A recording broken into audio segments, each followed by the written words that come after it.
Nejrychlejší cesta, kterou můžeš jít a být úspěšný, je si přestat stěžovat. Čím obtížnější a náročnější úkol, tím větší odměny z něj budeš sklízet. Soustřeď se pouze na dnešek, zvládni to, co je před tebou. Zítřejší problémy ještě nejsou tvými starostmi.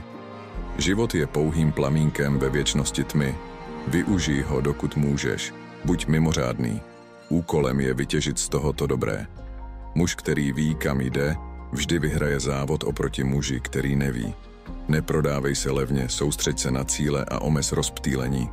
Jak bychom se zlepšili bez výzev? Jak bychom kdy objevili naši sílu? Pokud bojuješ s obtížemi, znamená to, že jsi na dobré cestě. Buď konzistentní a úspěch se dostaví. Lidé, se kterými se setkáváš, mohou být negativní a zlí, ale nedovol, aby narušili tvůj klid a laskavost. Buď mnohem lepší. Čas plyne, neodkládej nic, zůstaň v přítomném okamžiku a každý den na sobě trochu pracuj.